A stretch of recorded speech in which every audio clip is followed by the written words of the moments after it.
All right, there we go. Hi, Alyssa. Thank you so much for being on the Rising from Burnout podcast today. I'm so excited to talk to you because I just love your energy and always love whenever when I connected with you and then we chatted. But can you tell us a little bit about who you are, what you do, where you live, which I love is so cool. So. Yeah, my name is Alyssa Lang. I'm the owner and founder at Magnetic Bookkeeping Consulting. I also own another company called Workflow Queen.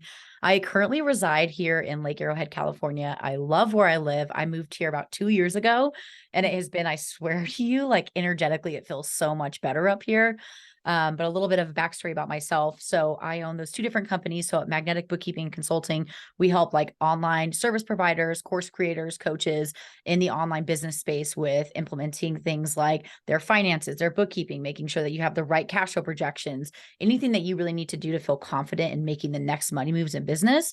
At Workflow Queen, I've got a really unique backstory, but at Workflow Queen, I help bookkeepers and accountants from around the world to implement tech systems, automation. And it's been so much fun because I love being able to show people how to take better care of their clients. So it's been crazy. I've been in business since 2015, 3 different businesses now, and it's Wow. just continued to grow. And a lot of things have happened along the way, but it's been an amazing journey. Yeah, that's awesome. What did you decide to do to move to Lake Arrowhead? Or like, where are you from originally? I'm from technically Covina, California, but I Okay. really grew up in San Dimas, California. So that's really what I tell people a lot of the times, but where I was born in Covina. But then I lived in Glendora before I moved up here, which they're all very close. So I've actually moved up and down the US, not US coast, California coast. Mhm. But I kind of landed back in Glendora at one point. But then actually what happened was me and my boyfriend had split up and I was Mhm. looking for a place to move. And so Big Bear's always been a special place for me and my family. I had a brother who passed away when he was 16, I was 15 from cancer. And we spread his ashes in Big Bear. And the mountain Mhm. that's right next to Big Bear is Lake Arrowhead. And so it's always been like a special, sacred arena for us. Uh, And when I was looking, it just something kept pulling me in this one application I put in. I didn't even think I wanted to move up here. And it just kept happening and they kept calling me and I was like, I'm going to do it. And we're like really high above the mountains. You've been up in Big Bear. We talked about that right yeah. before we hit record. It's beautiful up here. It's like a whole nother world, but then you drive 30 minutes down the mountain. You're like, you're in the city, you're in LA, you're in the desert, Yeah. you're in the beach. Like it's crazy to me. I love it up here. Yeah. Yeah. It's so cool. My dad's side of the family is all out there. I'm trying to think of what is it? Idlewild. My dad and I would go I to live, Idlewild. It's so weird. yeah, Like yep. you're in the desert. Like Mhm. is it near Palms? Like kind Is of near Palm Palms? Springs kind of like, I think we're 2 hours from Palm Yeah. Springs, but if I go down the backside of Lake Arrowhead, we're in like Apple Valley. If I go through the front side, we're really close to things like Moreno Valley and stuff like that. Okay. And we're not too far from a lot of stuff. San Diego's not that far. I could literally snowboard, dirt bike, and surf in the same day, which is All incredible. in one I've never day. done it, Yeah. but like bucket list. That's so cool. I know. Well, that's what I thought was so cool. When my dad and I went to Idlewild, it was Yep. literally like hot desert. And then we go up the tram and it's snowing. Like, so weird. So cool place. Well, awesome. So you tell me you said you have 3 business because you told me about Workflow Clean and then Magnetic. And then and then is it your course? No, actually, I've owned 3 businesses in total. So I actually only Okay. currently hold 2 of them. So my Got very it. first business was in 2015. From 2015 to 2021, that business was called Top Notch Bookkeeping Solutions. And that's where I kind of was at my original roots of like the bookkeeping and tax side of things. But in 2020, my Workflow Queen company really blew up out of a necessity from the industry because running my own firm, I struggled with keeping up with the client systems, making sure that we had the right team, and nobody in my industry was teaching any of that. And Mhm. so I had like voiced to a couple other accounting firms that like I was building out systems and helping them to like prioritize their client work, the client experience. And it just blew up. And when I say blew up, like I mean blew up in like a Yeah. matter of a couple years. I think we hit our first 7 figures in like a year and a half in business at Workflow Queen because so many people in the accounting industry really needed what I had. And so Mm. the way I started Magnetic was in 2022. I wanted to go back to my roots because I found as a course creator at Workflow Queen that there was a need in that industry as well of people struggling with like, okay, I want this vanity metric of 100K, but how am I going to actually take that money and spend it properly? And also people only look at the vanity metric and don't look at the things that cost you to get Yeah. there. And so I think there was a lack of education and knowledge around that. So I decided to go back full force. I had a business partner at the time who was in Canada because we were going to do US and expand to Canada for our Mhm. bookkeeping and consulting services. It wasn't for her. And so I ended up buying her out last year as the business partner. So I now 100% own Magnetic, which is super cool. But yeah, that's a little bit of backstory. So I've owned 3 total, 2 active Mhm. ones as of now. Cool. I think Yeah. magnetic is like a perfect name because I feel your energy is just magnetic though Oh, too. thank you. I love Mhm. the name. I think it kind of dawned on me one day and I was like, I really wanted people to feel when they work with us that like they're magnetized towards us because we don't want them to, as you know, a lot of the accounting industry, or if you ever work with accounting professionals, it's a male dominated industry, like one, and that's kind of changing, which I think is incredible. But also not only that, but the way that things used to be done was old suit and tie, like you have to do it this way when now the new generation is coming along. And I wanted to be a part of that change that I really wanted to see in the industry. And Mhm. so the name I really wanted to reflect the energy I wanted to bring towards the business, which has been so Uh, cool. I love that. Oh my gosh, that's awesome. Yeah. That's awesome. And tell me, I loved your story. I was like, we can just sit here and story tell. I loved your story of how you got into bookkeeping, right? Or Yeah. do you did tax prep first? You did accounting first, right? So in Or 2015, I want to say I started, yes, I did start with tax. And then I think it was a couple years in, I decided to add on bookkeeping because the reason why was because I started with the personal taxes and it was Mhm. great. And I used to bartend. So I like met with a lot of different people and we would have conversations. And I gained a lot of tax clients from being a bartender in different bars that I worked at that time. And I found that it was great to do the personal taxes, but everybody and their mom only wants a refund, which don't get me wrong, so do I. But at one point in business, I just know I no longer get refunds, which is not a Yeah. bad thing. That means that like I'm doing successful. You're making money. Yeah, yeah, Yeah. you're profitable. Yeah, exactly. So, but anyways, I found that the thing that was pulling at me was I liked working with personal individual people, but I really wanted to support businesses because they were going and putting themselves out there in the world Mhm. and trying to help other people, which it's a lot. You're a business owner as well. Like it's not an easy place to put yourself out there. You put yourself in a very vulnerable position. So I started to expand into the business taxes and then once I expanded to the business taxes, I realized that a lot of the people didn't have their books in place, that they had no real categorization. And a lot of preparers will just say, send me a spreadsheet with all of your expenses. And to be honest, like that to me, now that I know then how educated I am around this topic, is that's not how you're going to maximize your deductions. Like you're going to miss so many things. You might even overstate it, but you have no record keeping of it. If you got audited, it would just be all bad. So I really wanted to help there.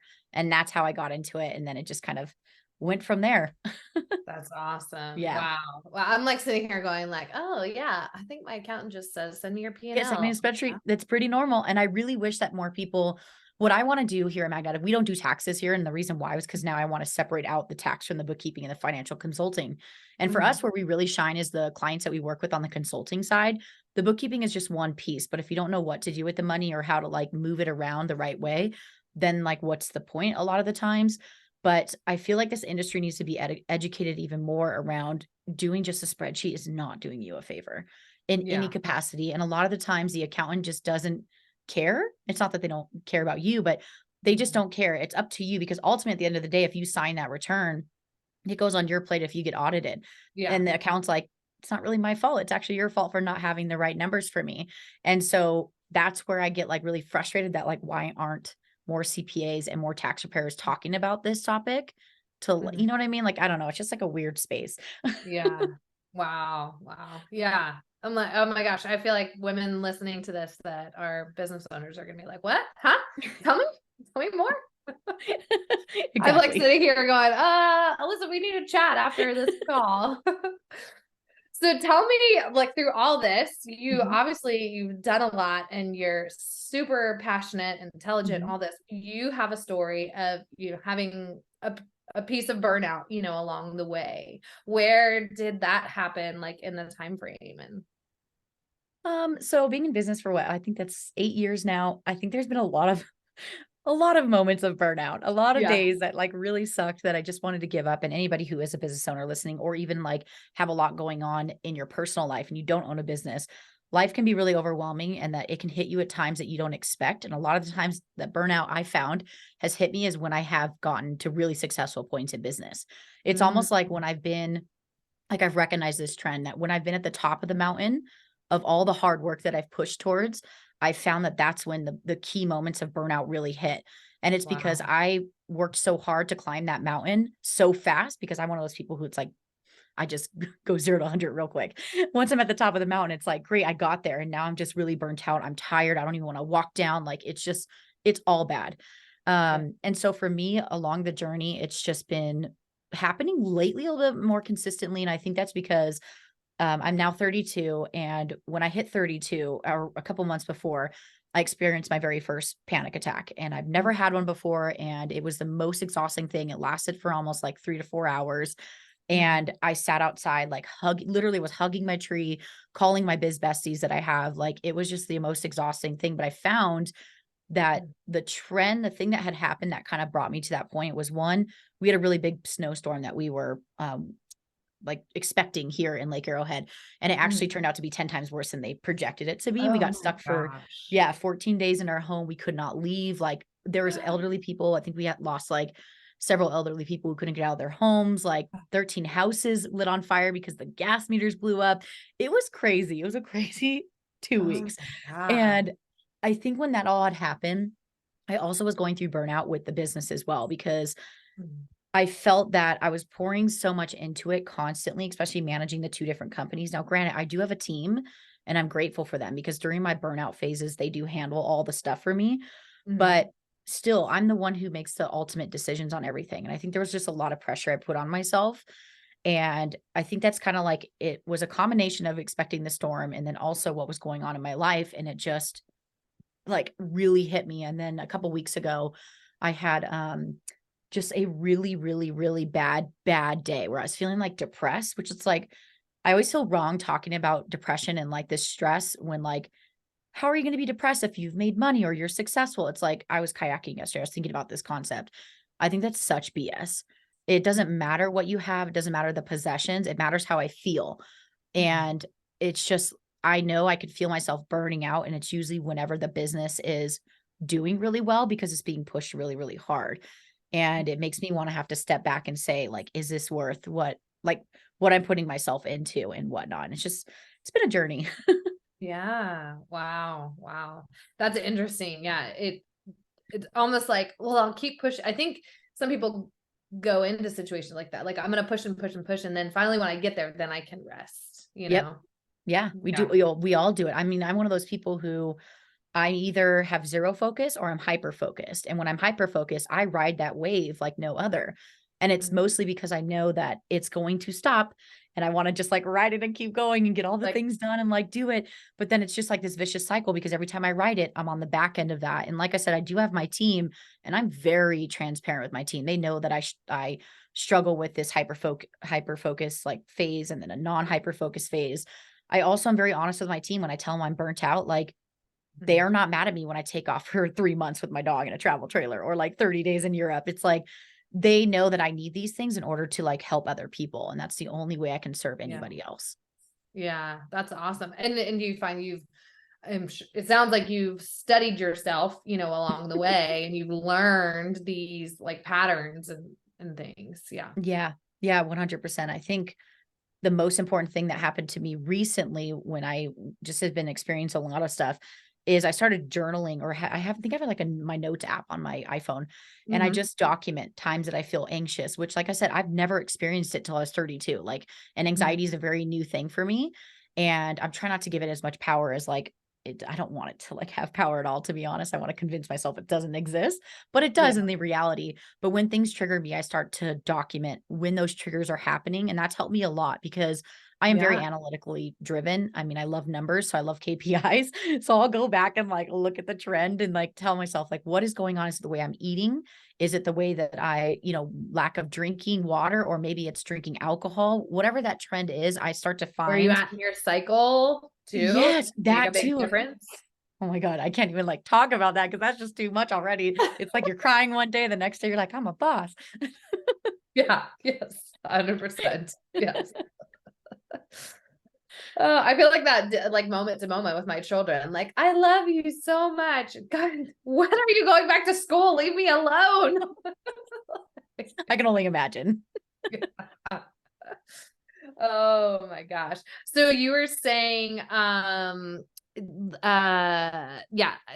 like that's just the anxiety part is just huge. I mean, I think you don't really know, yeah, Yeah. what that really feels like. I can still relate. I was, when I was in grad school, I pretty much had a panic attack in my dean's office. Like I had like, it was like, like same thing, was towards the end of graduation, had like been working full time and in grad school, doing all the things. And I like made, I think, over functioning anxiety. I'm like, I'm making an appointment with the dean. You know, I sit down in her office and I'm just like, and I think like hindsight now looking back, like she just sat there with me and like held my hand and she's like, you're gonna be okay.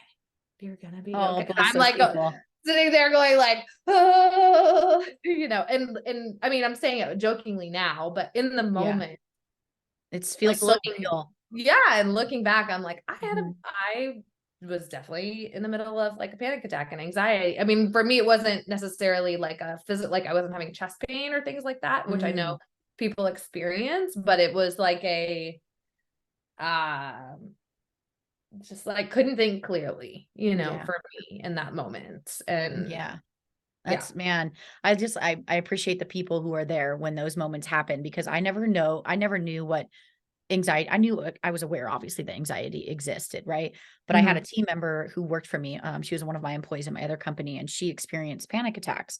And I never Mhm. understood them. I was never mad at her whenever it happened. I'm one of those people, I think because of losing my brother so young, I wanted to be that employer that allowed people the opportunity that if you're having a bad day, take the day off. If Mhm. like, we're actually in the process, one of my employees is finding out her dad is only going to be here for 3 more months. Mhm. And I'm like, whatever I can do to support you, if you need extra time off, like, I don't care, whatever it is, your priority. Like, we're in the middle of a launch and she's a major piece of the launch. I said, my launch is nothing compared to what you're going through. And I don't care about the launch as much as I make sure that you're with your family. But I Mhm. didn't know and recognize the anxiety that really happens with people until it actually happened to me. And oh my God, I had the physical issues. My everything was going numb. I thought I was gonna have a heart attack, like no joke. I couldn't breathe. My friend was like, just breathe. And I was like, you don't understand. I literally cannot breathe. And it was Mhm. really, really, really bad. Thankfully, I had a friend of mine who I called and I was like crying. I was like, I just need you at my house. I need you to help me like prepare for the storm because we needed to get firewood, food, everything that we needed. And she came to me and we went to the grocery store and it was like an apocalypse, like because everyone was freaking out up here Oh, because I bet. I it was bet. just crazy. And we got there and I had another mini panic attack. By the way, people, if you ever do have one, just take the rest of the day to yourself because you're just going to put more pressure. We went to the store and I was like, I have to leave. And I gave her my list and I was like, I gotta go. And it was rough. And it was like, I had like a 3-day hangover from Uh, an anxiety attack. Like it's just when you feeling have like the physical, exhausted. oh my God, it was just like I couldn't sleep that night. My ex had dropped off his dog to me because he had a fly out emergency to see his sister and that night before the storm. And it was started to storm that night. And I was like, you don't have 4-wheel drive, like you're stressing me out. The Mhm. dogs yelping everywhere, everything just triggered even more anxiety. And oh my God, it was just a rough 3 days. And then we got stuck in the house for 2 weeks. It's For just two like weeks. yeah, I Wow. couldn't work because we were so busy trying to make sure like the cars were all like shoveled. We got like 10 feet of snow in like 7 days. It was crazy. Oh, wow. Wow. So how was it during those two, I was gonna say, was it just still, did you feel like you were anxious through those 2 weeks then after, or Um, did like having to sit still, like make you, I don't you know know, what? The first reflect? 3, yeah, I think the first 3 days are pretty rough. Thankfully and unfortunately for my lovely friend Nicole, who came over to help me out with my panic attack, I had her stay with me the night of, right? So that was the Mhm. first night it was starting to storm. Because I really needed help, and thank God she's like a yoga teacher, and she's like very calm.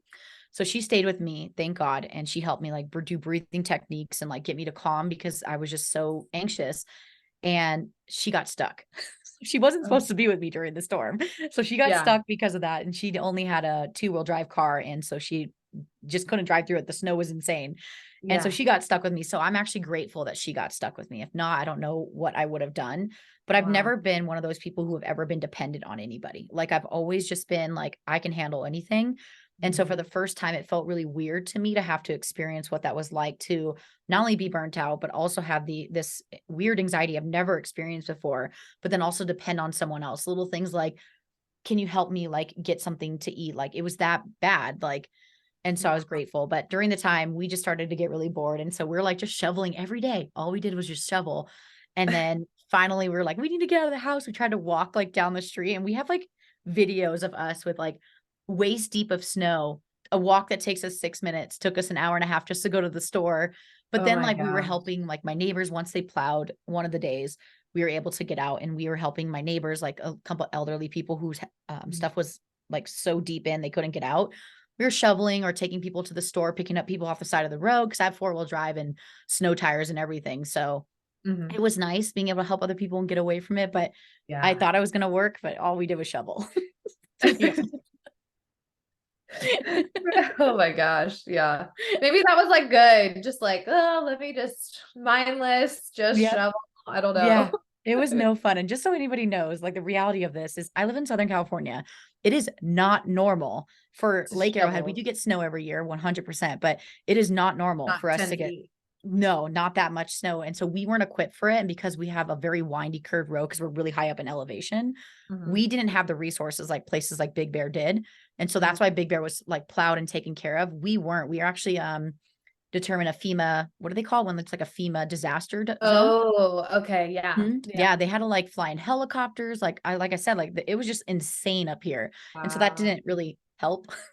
Yeah. But I'm glad I'm safe. Like, I mean, granted all the people who lost their lives like during that moment, but I feel like I was fighting my own battle while the external life around me was fighting their own battle. And that's Mhm. just how it felt. Yeah. Wow. Yeah. Goodness. Wow. That's crazy. Ugh. So Yeah, what not are fun. you had, you and I chatted and stuff, but like through this transition or whatever, like we kind of talked about some things that like have helped you to, Mhm. if somebody is a business owner and like hitting burnout, or maybe they Yeah. work in corporate or whatever, just like things that you have found to keep yourself from getting to burnout, besides we kind of talked about like knowing you're, paying attention to things that trigger you and stuff like that. But Yeah. what have been some other strategies that you've found? So, one, if you are a business owner and you're listening here, if you do have a team, whether that's team could mean one contractor, it can mean a VA, it can mean 10 employees, whatever that looks like for you, be open and honest. If you're not the type of person that usually likes to be open and honest, I promise you it will go a really long way because it creates a trust factor on your team. And then also you giving them the awareness of what can happen to you and at any moment it could happen, I Mhm. think gives your team, they almost feel more confident, almost take on this role of like, I want to help as much as I can. That Mhm. moment for me really changed when I started to be really open and honest about just even just stress in my life or just burnout before experience anxiety. I was Mhm. always really honest that like, I need these vacations more than you think because I need it because I'm getting burnt out or else I can't pay you guys or else we're not going to be bringing in the things. Right. So Mhm. lean into your people that you're using. And if you're not a business owner, lean into your friends because I had a Mhm. really hard time with asking my friends for help because I hate feeling like being a burden. But I've Yeah. learned over time that people actually, my friend Nicole, actually, the one who got stuck in the storm with me, had once said to me, she said, you're doing your friends and family a disservice by not asking them for help because people naturally want to help you.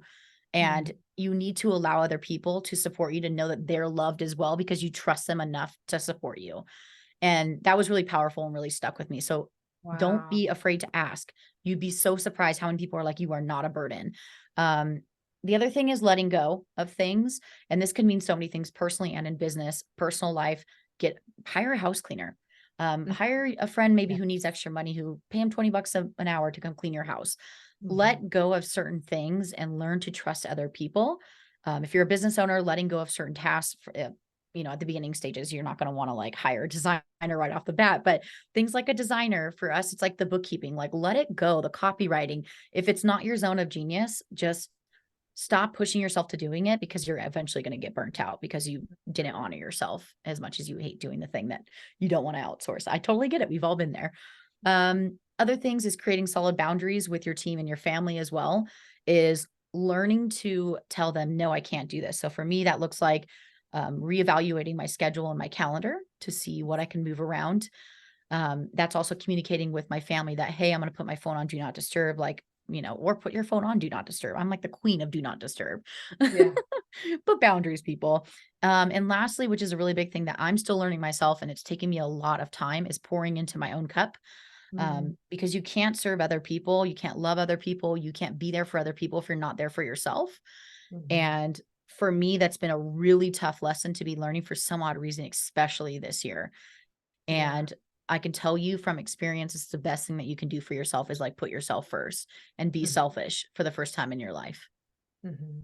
Yeah. Yeah. Oh my gosh. Yes. Yes. I think, it's funny. It's funny to hear you say that, but I know we're all like learning along the way. Cause I want to Mhm. say the first time you and I connected, you were, Mhm. like away on a trip with a friend or something like that. And I was like, oh, good for her. Oh, Like you're like, I'm out, I'm relaxing. I'll get back to you. You were in was it Palm Palm Springs. Springs?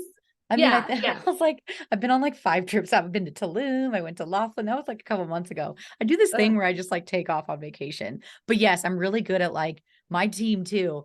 I brief my team. So we use like something called Notion, and inside of Notion, we have like a Yeah. vacation brief, and we use Asana for task management. I Mhm. prepare to leave for vacation, and every time I do, like they have a list of the emergencies that like give them the ability to be able to contact me. And usually it's like if payroll can't be ran for us or a client because of some weird reason, if our Facebook ads get hacked, if we run out of money, like they only have like some crazy like things that are emergencies, they are not allowed to contact me in any Ah, capacity if it's not on the list. I am so good at those types of boundaries, like with not working while I'm like off, like that. I mhm. am proud of myself. I can say that I'm very good at that because I don't want to, because I know I need the space to Yeah. recharge my battery. If not, I'm gonna come back even more burnt out than I left with. Yes, yes, yes. Oh my gosh. Yeah. Working while you're on vacation. Yep. Yeah, it's not Oh, vacation, no. right? You're not Exactly. recharging your batteries. Uh-huh. Yep. So last week my kids there was no school. They started school this week, or today. So there was no like summer camp or anything. So last week I did one call on Monday and that was it. And I Yeah. took the rest of the time off with them and I was like, go me. Okay. It was a little forced because otherwise I had to get a babysitter all week. But we Yeah. like, we went to the zoo and the park and all that kind of Yeah. little kid stuff. But Oh, I I love love it. those. Yeah. I love boundaries, filling your cup. I mean, and I think as you said, things that take practice, like Yeah. learning. I know for me, even just recognizing when something crosses my boundaries, I don't Mm, always realize it until I'm like, oh, yeah. that was overstepping. I don't want to do that again, and Yeah. learning like, okay, this is where I'm going to draw the line next time or from here forward. So, Yeah. 100%. I think a lot of times everything's awareness. That's even like burnout or stress or overwhelm or whatever that looks like. It's like, even if you don't do anything about it right now, at least you recognize that you're burnt out. Like, even mhm. if you're like, let me just get through these emails. Let me just finish up these. I mean, we've all been there. I'm sure you've been there too, where it's like, if I just do these things, I'll have less pressure because I do all the things. It's like, it doesn't make any sense, which I do it also. So I can't really say it doesn't make sense because in my head, I've made it make sense. But then someone has to like come in and give me a reality check real quick. Okay. Oh my goodness. Yes. So I'm just curious, if somebody obviously is listening to that's a Mhm. business owner and hearing you talk, about like obviously what you do and you're Yeah. like, what are ways they can get in contact with you and like serve your services and things like that. And I think you put, we have a link to share too. Yeah, 100%. So if you ever need to connect with somebody and just in general, people, and you just want to tell your story, I think the world needs more people who are willing to listen to what is going on in your world.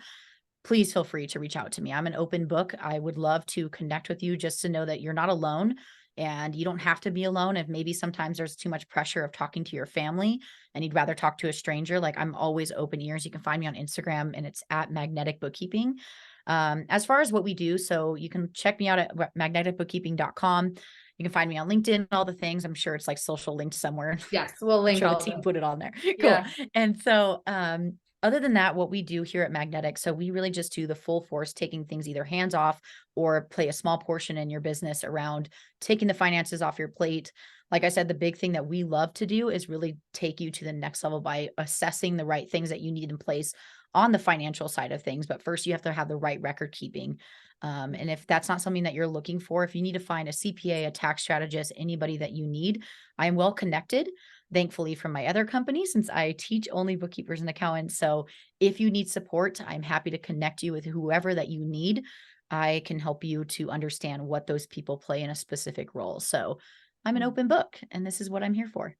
Yeah. Amazing. Amazing. Awesome. And then what was the money mastery plan? Oh, yeah. So we actually have a free money mastery plan. And essentially what it is you take a quiz as a business owner. You'll go and you'll take a quiz. You'll answer a couple questions, your income level, kind of what stage you're at in business, what you're struggling with. When you do, it'll actually spit out either of three results. It'll either tell you that you need a bookkeeper, you need to evaluate your current bookkeeper, whether you've hired someone or you are the bookkeeper, or if you need to DIY, because I don't believe that every business owner at certain stages in business should be hiring it out yet. Maybe understanding is a better thing. So once you take the quiz, it'll send you a custom plan. It'll tell you the important like metrics that you need to be tracking when it comes to the financial side of things, what subscription of software. I know a lot of people get really overwhelmed. Like, what do I use at this stage in business? It'll even explain what the difference between a tax preparer is, a CPA, an accountant, bookkeeper. I know a lot of people are very confused on those things. So it's just an educational packet depending on your result, and it'll help you guide you to the next level. Wow. That's awesome. That's Yeah. awesome. My Yeah, gosh. it's a I know. cool one. And there, I mean, thank goodness that this is your passion and you love to do, because I hear stuff like this and it just sounds like foreign language, Oh, I'm yeah. like, talk to me about all the health stuff. I'm good. But like Yep. this stuff, I'm like, I don't really know. Yeah. Yeah. Like, and when you talk about, cause I know you work with some gut stuff as well. It's like me, that's overwhelming to me. And I like, don't even know Yeah. what that means. Like, how does it affect me? But that's why I lean on people like you or other Right. people that I've met, like for different things. And I think that goes back to the top tips. And that's really learning to let go. And you don't need to learn everything. If you try to Yeah. learn everything, you're just going to be overwhelmed and stressed out. Lean on people. The bigger you get in business, I feel like the more you realize how much outsourcing is so much better than trying to take it on yourself. But if you're at the beginning stages in business, it's inevitable that you will take on everything yourself because you can't afford to a lot of the times. But Yeah. when you get to a certain level, I promise you're going to want to just be like, it's everyone else's problems, not And mine. then do less, stay in your zone of Yep. genius, all that good stuff. Oh, well, this is awesome. Thank you so much, Alyssa. And yes, everybody go connect with her, follow her, all this stuff. So Yeah. Well, thank you so much for having me. yes, anytime. Sweet. Coo, Okay. coo.